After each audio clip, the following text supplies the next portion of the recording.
Hello friend, welcome to CAD अड्डा। आज के इस सेशन के अंदर हम लोग बेसिकली बात करने वाले हैं प्रोजेक्ट मैनेजमेंट का बहुत इंपॉर्टेंट टॉपिक होता है जो कि फ्लोट से रिलेटेड होता है। ठीक है, ये सेशन थोड़ा सा क्रिटिकल पाथ से रिलेटेड और फ्लोट से रिलेटेड रहेगा। सारा का सारा चीज़ इसमें हम लोग ये सारी चीज़ें देखेंगे। ठीक है, कि कैसे हम क्रिटिकल पाथ का कैलकुलेशन करते हैं या फ्लोट का कैलकुलेशन कैसे किया जाता है। ठीक है, थोड़ा सा थियोरटिकल है, लेकिन अगर आप प्रोजेक्ट मैनेजमेंट में काम करना चाहते हैं तो ये समझना बहुत जरूरी है आपको। ठीक है, क्योंकि आप जो रिलेशनशिप लगाते हो किसी भी एक्टिविटी के बीच में, ठीक है, उसको अगर समझना है अच्छे से तो उसके लिए ये भी चीज आपको समझना बहुत जरूरी है कि आपका क्रिटिकल पाथ का कैलकुलेशन कैसे होता है, आपका फ्लोट का कैलकुलेशन कैसे होता है। कई बहुत सारे ऐसे प्रोजेक्ट प्लानर हैं जो जब प्लानिंग करते हैं तो क्या होता है कि उसके अंदर नेगेटिव में जा रहा होता है फ्लोट का वैल्यू। ठीक है, तो इन सब चीजों को समझते हैं आज की क्या होता है ये सारा चीज। ठीक है, तो सबसे पहले इससे पहले मैंने एक और सेशन लॉन्च किया था, आपका यूट्यूब के ऊपर डाला था। आप लोगों ने पता नहीं देखा है नहीं देखा, अगर नहीं देखा है जरूर देखने की कोशिश कीजिएगा। मैंने उसके अंदर एक्टिविटी को बहुत डिटेल में समझाया है। ठीक है, 20-25 मिनट का सेशन है वो आपका, जिसमें कि सारे लेवल ऑफ एफर्ट वगैरह सब कुछ समझाया है उसके अंदर। और इसके अलावा अगर आप देखना चाहें तो हमारे और भी बहुत सारे सेशंस हैं प्राइमावेरा के ऊपर। 3 आवर का सेशन है जिसमें कि पूरा डिटेल में और भी बहुत सारी चीज़ें हमने यूज़ की है। एक बिगिनर के लिए इस बेसिक से लेकर एडवांस तक पूरा सारा सब कुछ है। इसके अलावा अगर आप चाहते हो कि हमसे प्रोफेशनल ट्रेनिंग लेना चाहते हो तो उसके लिए भी डिस्क्रिप्शन में लिंक है हमारा प्ले स्टोर पर जाकर के, वहाँ से आप परचेज कर सकते हो कोर्स को अगर आप चाहो तो। ऐसा कोई कंपलसरी नहीं है, आपको अगर अच्छा लगे तो बिल्कुल कर सकते हो, कोई दिक्कत नहीं है।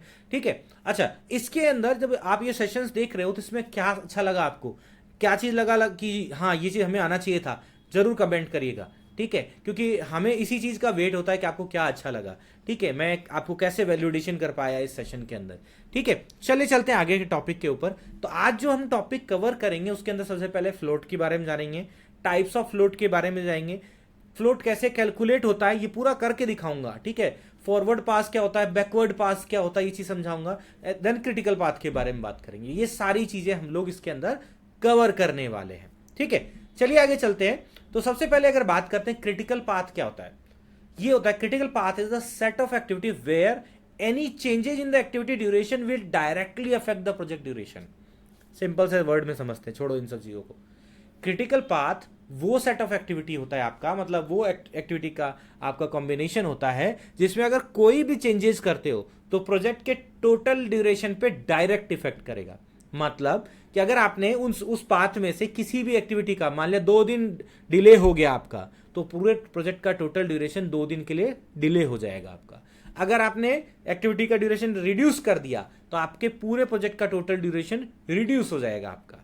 ठीक है ना, तो ये होता है आपका क्रिटिकल पाथ, जिससे कि आपका वो सेट ऑफ एक्टिविटी होता है जिसमें कोई भी चेंजेस करोगे तो वो आपके प्रोजेक्ट के टोटल ड्यूरेशन पे डायरेक्ट इफेक्ट कर रहा होगा। ठीक है, इसका यूज कहां होगा, जैसे मान लिया आपको ये बोला जाता है कि प्रोजेक्ट का टोटल ड्यूरेशन रिड्यूस करो। ठीक है, तो आपको ये देखना होगा कि हमारे कौन से क्रिटिकल एक्टिविटीज हैं जिसका उसमें से कौन सा एक्टिविटी को मैं रिड्यूस करूं टाइम ड्यूरेशन बाय रिसोर्स को इंक्रीज करके या कोई भी चीज तरीके से, तो जिससे कि आपका टोटल ड्यूरेशन रिड्यूस हो जाए। या दूसरा चीज ये होता है कि आपके जो क्रिटिकल एक्टिविटीज है उनका ध्यान रखना होता है आपको कि कहीं उसमें डिले ना हो जाए, उस पर रिसोर्स का सही यूटिलाइजेशन हो रहा है कि नहीं, टाइम पे काम हो रहा है कि नहीं। नहीं तो अगर कोई चेंज हुआ तो आपका प्रोजेक्ट का टोटल ड्यूरेशन लेट हो जाएगा आपका। ठीक है ना, चलिए आगे चलते हैं। तो आज का टॉपिक जो मेजर है वो टोटल फ्लोट से रिलेटेड है। फ्लोट से रिलेटेड है, इसमें सबसे पहला जो फ्लोट होता है हमारा, जो कि आपका टोटल फ्लोट होता है। टोटल फ्लोट क्या होता है, पहले सिंपल सा सब चीज में समझते हैं। It is the allowed variation in the task without affecting finish date.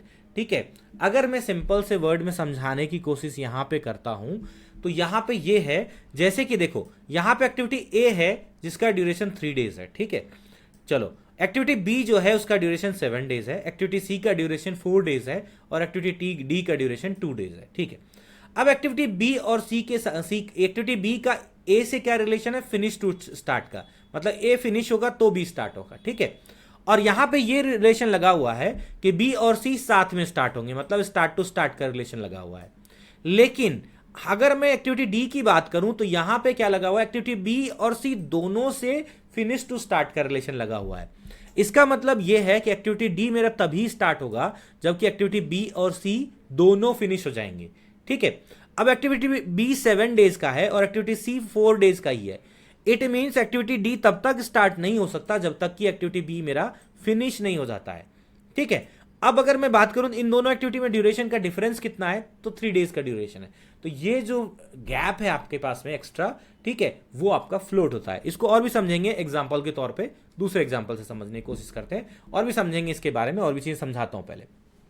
ठीक है, क्रिटिकल पाथ का कैलकुलेशन करने से पहले सबसे पहले क्रिटिकल पाथ के बारे में जानेंगे। ठीक है, और उसके बारे में और भी चीजें समझाता हूं मैं इसके अंदर कि क्रिटिकल पाथ का कैलकुलेशन करने से पहले मैं जो चीज समझाना चाहता हूं आपको कि जब हम क्रिटिकल पाथ का कैलकुलेशन करने के लिए जाते हैं तो कुछ इस तरह से टेबल बनाया जाता है आपका। इस टेबल के अंदर यहां पे लिखा जाता है ईएस। ईएस का मतलब होता है अर्लीस्ट स्टार्ट, जल्दी से जल्दी कब होगा स्टार्ट आपका एक्टिविटी। यहां पे लिखा जाता है किसी भी एक्टिविटी का ड्यूरेशन। यहां पे लिखा जाता है अर्लीस्ट फिनिश, मतलब वो एक्टिविटी जल्दी से जल्दी कब फिनिश होगा। यहां पे बीच में लिखा जाता है आपका एक्टिविटी का नेम। ठीक है, यहां पे लिखा जाता है एलएस। एलएस का मतलब होता है लेट से लेट कब स्टार्ट होगा ये आपका। टीएफ का मतलब होता है टोटल फ्लोट कितना है उस एक्टिविटी के अंदर, और एलएफ का होता है लेट से लेट फिनिश कब होगा ये आपका। ठीक है, तो ये कुछ आपके टर्म्स हैं जो कि यहां पे मैंने देखो लिखा भी है, तो आप इसे समझ जाना। अगर कोई चीज आगे जो टर्म्स मैं यूज करूंगा वो इससे आपको ये चीज समझना होगा कि मैंने कहां पे क्या चीज यूज किया है। ठीक है ना, चलिए आगे चलते हैं। अब टोटल फ्लोट को समझाने के लिए मैं एक एग्जांपल लेता हूं। देखिए, जैसे एग्जांपल के तौर पे ये क्या होता है, it is the total allowed variation in the whole path. Whole path, पूरे पाथ का वेरिएशन, ये कहलाता है आपका टोटल पाथ। कैसे, देखिए जैसे मैं ये कह रहा हूं कि मेरे पास में ये सीक्वेंस ऑफ एक्टिविटी है, एक्टिविटी ए है, एक पाथ बन रहा है A to B to C और सी टू डी, ये पाथ बन रहा है। दूसरा बन रहा है A to E to F to D. ठीक है, अच्छा हमारे प्रोजेक्ट के अंदर मल्टीपल पाथ्स होते हैं। ठीक है, लेकिन यहां यह नहीं होता है कि जो कोई एक सीक्वेंस से मैं फिनिश कर दूं तो मेरा प्रोजेक्ट फिनिश हो जाएगा, नहीं होता था। आपका सारे पाथ का कंप्लीट होना कंपलसरी है। ठीक है, यहां ये नहीं होता किसी भी एक सीक्वेंस एक पाथ से चले गए और हमारा काम हो जाएगा, नहीं, एक्टिविटी सारे परफॉर्म होंगे हमारे। ठीक है, तो ध्यान रखते हैं यहां पे अगर बात करते हैं, मैं ये कह रहा हूं कि ए से बी का फिनिश टू स्टार्ट का रिलेशन है, बी से सी का रिलेशन है, फिर देन सी से डी का रिलेशन है। ठीक है, मैं कहता हूं कि इस पाथ से हम जाते हैं तो 10 दिन का ड्यूरेशन लगता है। ठीक है, इस पाथ का जो ड्यूरेशन है बी और सी को कंप्लीट होने में, मतलब डी स्टार्ट होने के लिए ए के बाद में 10 दिन का ड्यूरेशन लगता है। और अगर मैं इस पाथ की बात करता हूं तो इस पाथ का ड्यूरेशन 8 डेज है। ठीक है, एक्टिविटी डी तभी स्टार्ट होगा जबकि मेरा दोनों पाथ कंप्लीट हो जाता है, क्योंकि दोनों के साथ फिनिश टू स्टार्ट का रिलेशन है। तो अगर मैं यहां पे बात करूं तो यहां पे इस पाथ के पास में 2 दिन कम लग रहा है। ठीक है, और इस पाथ में 2 दिन ज्यादा लग रहा है। इट मींस कि इस पाथ के पास में कितना दिन का वेरिएशन हमारे पास है, 2 दिन है। ठीक है, अब वो 2 दिन जो है ना, 2 दिन जो आपके पास में बचा यहां पे इस दोनों एक्टिविटी पे 2 दिन जो बचा, इस 2 दिन को आप इस दोनों में से किसी भी एक्टिविटी पे यूज कर सकते हो। ठीक है, पहला चीज समझना, इस दोनों एक्टिविटी में से, इस पाथ में से किसी भी एक्टिविटी पे, चाहो तो ई पे यूज करो, चाहो तो एफ पे यूज करो अगर जरूरत है तो। ठीक है, तो अगर मैं ई को 2 दिन के लिए डिले कर दूं ना तो भी मेरा क्रिटिकल चेंज नहीं होगा। अगर मैं एफ को 2 दिन के लिए डिले कर दूं तो भी मेरा क्रिटिकल चेंज नहीं होगा। ठीक है, और अगर मैं इन दोनों पे एक एक दिन का डिले कर दूं तो भी मेरा कोई फर्क नहीं पड़ता है, क्योंकि 2 दिन हमारे पास में एक्स्ट्रा है।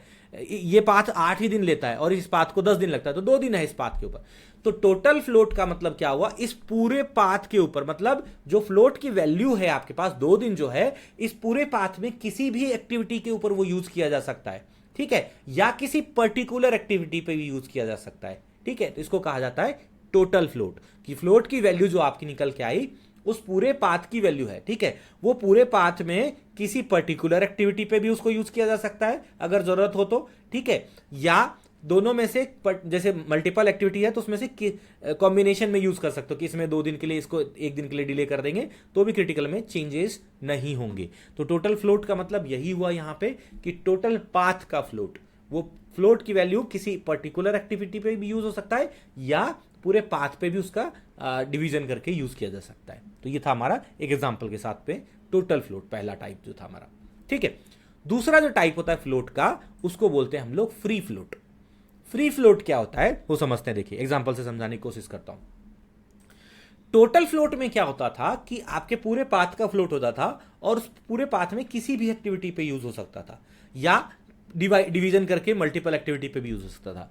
लेकिन फ्री फ्लोट जो होता है ना वो पर्टिकुलर किसी एक एक्टिविटी पे यूज होगा आपका। जैसे कि यहां पे देखो रिलेशन क्या लगा है, ए के बाद बी जो है हमारा फिनिश टू स्टार्ट का रिलेशन है, और बी और सी का स्टार्ट टू स्टार्ट का रिलेशन है यहां पे। ठीक है, मैं ये कहता हूं एक्टिविटी बी जो है डे 20 पे फिनिश होता है मेरा, और एक्टिविटी सी जो है मेरा डे 12 पे फिनिश होता है। एक्टिविटी डी का जो रिलेशन है हमारा बी और सी दोनों के साथ में फिनिश टू स्टार्ट का है, मतलब डी तब तक शुरू नहीं हो सकता जब तक कि मेरा बी और सी दोनों फिनिश ना हो जाए। ठीक है, तो इट मींस कि सी के पास में कितना दिन का फ्लोट है, तो सी के पास में 8 डेज का फ्लोट है। कितना है? 8 डेज का। अब वो 8 डेज जो है ना वो सिर्फ सी पे यूज किया जा सकता है, मतलब कि अगर मैं हमारा यहां पे जो क्रिटिकल पाथ बनेगा वो ये वाला पाथ बनेगा। ठीक है, लेकिन अगर मैं एक्टिविटी सी जो है इसमें 8 डेज का हमारे पास फ्लोट है, तो अगर मैं सी को 8 दिन तक लेट भी कर दूं ना, अगर मेरा सी एक्टिविटी 8 दिन तक लेट हो भी जाए ना, तो भी मेरा क्रिटिकल चेंज नहीं होगा। मतलब ना तो क्रिटिकल में चेंज होगा, ना प्रोजेक्ट का टोटल ड्यूरेशन में चेंजेस होंगे। ठीक है, लेकिन अगर 8 डेज से ज्यादा हो जाए डिले, तो फिर क्या होगा कि क्रिटिकल हमारा ये बन जाएगा पाथ। ध्यान रखना है इस चीज का, ठीक है ना, क्योंकि सी का ड्यूरेशन बढ़ गया हमारा, 20 डेज से ज्यादा हो जाएगा, है ना। तो ये चीज का ध्यान रहे। तो वो जो फ्लोट की वैल्यू निकल के आई आपकी 8 दिन की, वो सिर्फ किसी एक एक्टिविटी के लिए, जब फ्लोट की वैल्यू किसी एक एक्टिविटी के लिए यूज हो तो उसको फ्री फ्लोट कहते हैं। ठीक है, और फ्री फ्लोट का डेटा आपका टोटल फ्लोट में भी दिखाएगा, ध्यान रखना है क्यों। ठीक है, क्योंकि टोटल फ्लोट में भी वो जैसे हम लोग कहते हैं ना कई बार कि हमारा जो एक रेक्टेंगल, एक स्क्वायर जो है वो रेक्टेंगल हो सकता है, लेकिन रेक्टेंगल स्क्वायर नहीं हो सकता, है ना। तो वहां पे जैसे यूज करते हैं अपन, तो जो फ्री फ्लोट है वो टोटल फ्लोट में भी काउंट होता है, और फ्री फ्लोट पर्टिकुलर एक एक्टिविटी के लिए भी काम आता है। ठीक है, टोटल फ्लोट हमेशा फ्री फ्लोट में नहीं जाएगा, ध्यान रखना। ठीक है, क्योंकि वहां पे हो सकता है कई बार मल्टीपल एक्टिविटी का टोटल हो। ठीक है, ध्यान रखना है कि आपका जो फ्री फ्लोट होगा वो एक एक्टिविटी के लिए, और टोटल फ्लोट मल्टीपल एक्टिविटी पे यूज हो सकता है आपका। ये था हमारा क्या, total float and free float. Next जो टाइप ऑफ फ्लोट होता है हमारा, वो होता है हमारा नेगेटिव फ्लोट। नेगेटिव फ्लोट का मतलब क्या होता है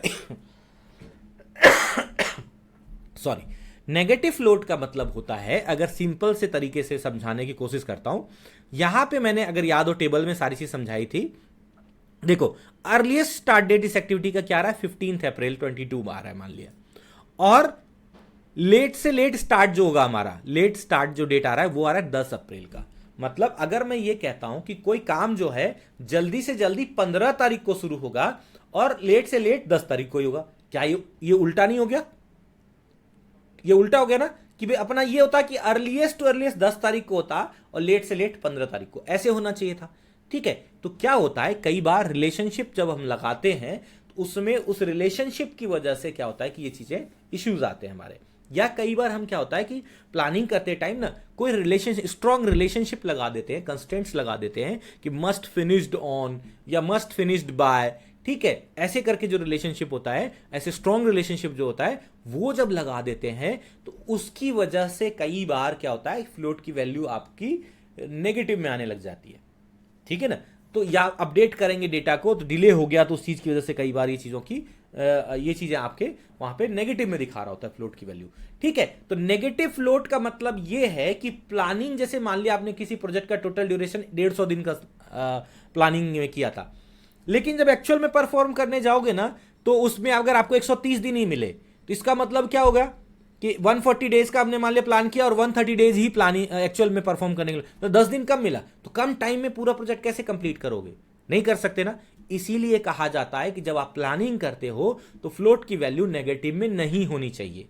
ठीक है, इस चीज का ध्यान रखना है आपको। अगर होता है तो चेक करो कि कहां पे आपने क्या रिलेशनशिप लगाया है, कोई कंस्टेंट ऐसा स्ट्रॉन्ग रिलेशनशिप तो नहीं लगा दिया जिसकी वजह से ये हो रहा है।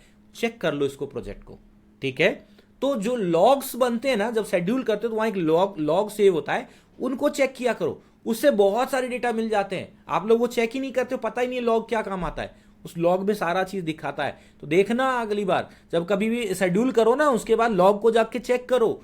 ठीक है, वहां पे सेव होता है लॉग पे, व्यू लॉग करोगे ना तो उसमें सारा दिखा देगा, कहाँ ओपन है रिलेशनशिप, कहाँ क्या है, सब दिखाता है वो सारा चीज। ठीक है ना, तो ये चीज का ध्यान रहे आपको, मैं बताता हूं कैसे देखते हैं। ठीक है, तो ये चीज है आपका, तो ध्यान रखना है कि प्रोजेक्ट के अंदर नेगेटिव फ्लोट की वैल्यू नहीं होना चाहिए, क्योंकि नेगेटिव फ्लोट का मतलब क्या हुआ कि प्लानिंग के हिसाब से ज़्यादा ड्यूरेशन है, लेकिन जब रियल में परफॉर्म करने के लिए गए तो कम ड्यूरेशन हो जाएगा आपका। ठीक है, तो वो ऐसे कैसे पॉसिबल है, तो फिर कंप्लीट कैसे करेंगे? तो नेगेटिव फ्लोट नहीं होना चाहिए, याद रहे आपको इस चीज़ का। नेक्स्ट चीज पे चलते हैं अपन। अब मैं एक एग्जांपल लिया है मैंने यहाँ पे, और इसके अंदर मैं आपको समझाने वाला हूँ क्रिटिकल पाथ का कैलकुलेशन करना, और आपके लिए ये बहुत अच्छा ऑप्शन है। यहाँ पे बहुत अच्छे से डिटेल में समझाने वाला हूँ। मैंने डेटा पहले ही कैलकुलेट कर दिया, देखो, ठीक है, क्योंकि यहाँ एक एक करके लिखूंगा तो टाइम बर्बाद होगा, इसलिए मैंने लिख दिया है। क्या है समझाता हूं मैं अभी।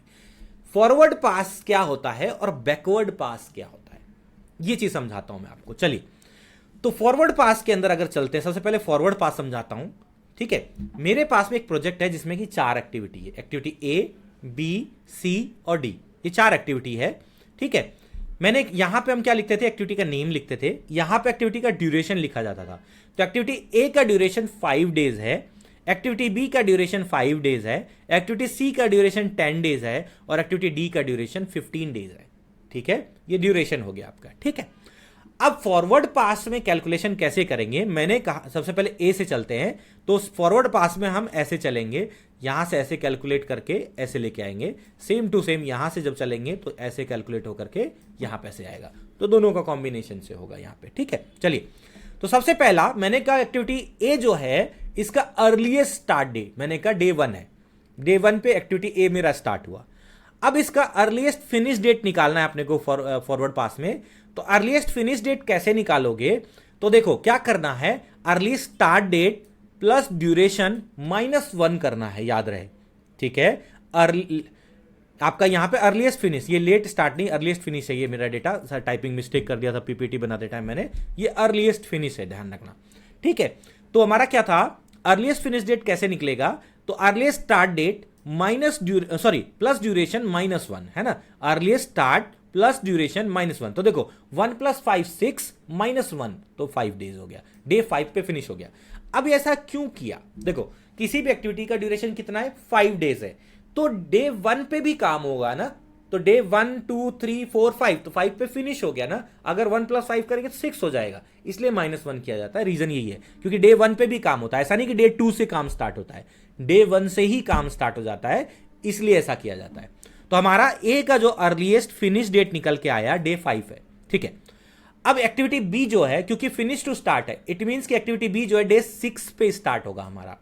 ठीक है, क्योंकि 5 पे ये फिनिश हुआ तो नेक्स्ट डे 6 पे स्टार्ट हुआ, तो इसका अर्लीस्ट स्टार्ट डेट क्या निकल गया, डे 6। तो डे 6 + 5, 6 + 5 कितना हो गया, 11 -1, तो 10। तो इसलिए एक्टिविटी बी का अर्लीस्ट फिनिश डेट क्या निकल के आया, डे 10। सेम टू सेम अगर एक्टिविटी सी के लिए निकालेंगे हम लोग फॉरवर्ड पास में, तो इसका भी अर्लीस्ट स्टार्ट डेट क्या निकल गया, क्योंकि 5 पे खत्म हो रहा है तो डे 6 पे ये स्टार्ट हुआ। ठीक है, तो 6 + 10 16 -1 15। तो हमने क्या किया, अर्लीस्ट फिनिश डेट कैसे निकालते हैं, earliest start debt plus duration -1। ठीक है, तो इससे निकल के आ गया 15। ठीक है, 10 + 6 16 -1 15, तो ऐसे निकल गया। ठीक है, अब एक्टिविटी डी की बात करते हैं। अब डी का बी और सी के साथ क्या रिलेशन है, finish to start. It means कि डी तभी शुरू होगा जबकि बी और सी दोनों खत्म हो जाएंगे। तो अब इस केस में अगर मैं बात करूं तो बी खत्म कब हो रहा है, अर्लीस्ट फिनिश डेट क्या आ रहा है, डे 10, और एक्टिविटी सी के लिए अर्लीस्ट फिनिश डेट क्या आ रहा है, डे 15। इट मींस इस दोनों में से जो बड़ा वैल्यू है तो डे 15 है, तो इट मींस कि दोनों में से खत्म जब होगा तभी शुरू होगा। तो डी कब शुरू होगा, जबकि हम इस दोनों में दोनों खत्म हो जाएगा, इसलिए इसका डी का एक्टिविटी का अर्लीस्ट स्टार्ट डेट क्या निकल के आया, 16 आया, डे 16 पे, क्योंकि 15 पे ये खत्म हुआ तब ये शुरू हुआ। अब यहां पे बात करते हैं 16 + 15 कितना हो गया, 31 -1 कर दिया तो 30। तो इस तरह से हमने एक्टिविटी डी का अर्लीस्ट फिनिश डेट निकाल के ले लिया। तो टोटल प्रोजेक्ट का ड्यूरेशन कितना निकल के आ गया, 30 डेज का ड्यूरेशन निकल के आ गया। ठीक है, चलिए, ये तो था हमारा क्या, फॉरवर्ड पास। अब बैकवर्ड पास में चलते, उल्टा चलते, तो हमारा टोटल ड्यूरेशन कितना निकल के आ गया था, 30। तो 30 यहां हो गया हमारा टोटल ड्यूरेशन। ठीक है, तो एक्टिविटी डी के लिए लेट से लेट जो फिनिश होगा डे 30 पे होगा। ठीक है, ये निकल के आ गया हमारा। अब मैं कह रहा हूं, अब बैकवर्ड पास में कैसे चलना होता है, तो जो लेट से लेट फिनिश डेट निकल के आया उसमें से ये माइनस करना है ड्यूरेशन एक्टिविटी का। ठीक है, लेट से लेट फिनिश डेट जो निकल के आया उसमें से ड्यूरेशन को माइनस करना है और +1 कर देना है। तो लेट से लेट जो स्टार्ट होगा उस एक्टिविटी का निकल के आ जाएगा आपका। ठीक है, तो 30 - 15 मतलब 15 + 1 कर देना है इसमें। ठीक है, तो 16, तो ऐसे करके निकल के आ गया डे 16। तो एक्टिविटी डी का बैकवर्ड पास के अंदर लेट से लेट एक्टिविटी कब शुरू हो सकता है? डे 16 पे, तभी डे 30 पे खत्म होगा ये, ठीक है। अब अगर मैं ये कह रहा हूं कि डे 16 पे लेट से लेट मैं इसको स्टार्ट कर सकता हूं, इसका मतलब क्या हुआ कि मुझे एक्टिविटी बी और सी दोनों को इससे पहले खत्म करना पड़ेगा, ठीक है। तो डे 16 पे अगर मैं इसको शुरू कर रहा हूं, इसका मतलब है इस दोनों का जो लेट से लेट फिनिश जो होगा वो डे 15 पे होगा। इससे लेट नहीं कर सकता, क्योंकि इससे लेट अगर मैं करूंगा तो ये लेट हो जाएगा, एक्टिविटी डिले हो जाएगा इसके अंदर, ठीक है ना। तो अब एक्टिविटी बी के लिए अगर मैं बात करूं, एक्टिविटी बी के लिए मेरा निकालू मैं लेट से लेट स्टार्ट डेट, तो अगेन 15 - 5 क्या हुआ? 10 + 1 कर दो, तो 10 + 1 11। तो इसलिए एक्टिविटी बी के लिए लेट से लेट स्टार्ट डेट क्या निकल के आया? डे 11 पे इसको कर सकते हैं अपन। सेम टू सेम सी के लिए अगर निकालते हैं अपन, तो इसका भी 15 पे लेट से लेट फिनिश कर सकते हैं। तो 15 - 10 कितना हो गया? 5 + 1 6। इसका मतलब यह है कि डे 6 पे भी अगर मैं स्टार्ट करूंगा तो ही डे 15 पे मेरा फिनिश होगा, और जब डे 15 पे ये फिनिश होगा तो ही मेरा एक्टिविटी डे 16 पे स्टार्ट होगा। तो एक्टिविटी सी के लिए लेट से लेट स्टार्ट डेट क्या है? डे 6 आया, ठीक है। अब अगर मैं बात करूं कि इस सीक्वेंस में अगर मैं बात करता हूं तो दोनों में से छोटा वैल्यू एक्टिविटी ए को फिनिश कब करना होगा, तो इस दोनों में से छोटा वैल्यू देखो कौन सा? डे 6 है। इट मींस कि डे 6 से पहले फिनिश करना पड़ेगा मुझे एक्टिविटी ए को। ऐसा नहीं कि इसके हिसाब से डे 11 है तो डे 10 पे, डे 10 पे अगर करूंगा तो फिर ये भी तो डिले हो जाएगा ना मेरा, है ना। तो यहां पे ध्यान रखना है कि इन दोनों में से छोटा वैल्यू देखो कौन सा है, तो डे 6 है। तो डे 6 पे अगर इसको मुझे स्टार्ट करना है, इट मींस कि ए को मेरे को डे 5 पे खत्म करना पड़ेगा, ठीक है। तो डे 5 पे ये खत्म हुआ, लेट से लेट फिनिश डेट क्या आया? डे 5 आया। डे 5 में से 5 लेस कर दो, 5 - 5 0 + 1 कर दो, डे 1 आ गया इससे आपका, ठीक है। तो ऐसे करके आप बैकवर्ड पास में कैलकुलेट करते हो। तो मैंने आपको फॉरवर्ड पास और बैकवर्ड पास दोनों समझा दिया है इसके अंदर, ठीक है। अब नेक्स्ट चीज बात करेंगे कि टोटल फ्लोट कैसे कैलकुलेट करोगे। तो टोटल फ्लोट कैसे निकाल सकते हो? या तो इसमें से इसको लेस कर दो या इसमें से इसको लेस कर दो, बात बराबर है, ठीक है। मतलब लेट से late start minus earliest start, या तो ये कर दो, या दूसरा लेट से late finish minus earliest finish, दोनों में से कोई भी कर दो तो आपका टोटल फ्लोट निकल जाएगा, ठीक है। तो 1 - 1 0, 5 - 5 0, 0 ही आ रहा है, इसलिए एक्टिविटी ए के पास टोटल फ्लोट कितना है? 0 डेज का फ्लोट है टोटल फ्लोट, ठीक है। ऐसे एक्टिविटी बी के लिए बात करते हैं, 11 - 6 कितना हुआ? 5, 15 - 10 कितना निकल के आया? 5, दोनों सेम ही आएगा डेटा, तो इसलिए एक्टिविटी बी के पास फ्लोट की वैल्यू कितनी है? डे 5 है, 5 दिन का फ्लोट है इसके पास में, ठीक है।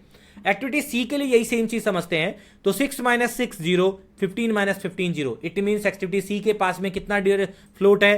तो 0 फ्लोट है इसके पास में।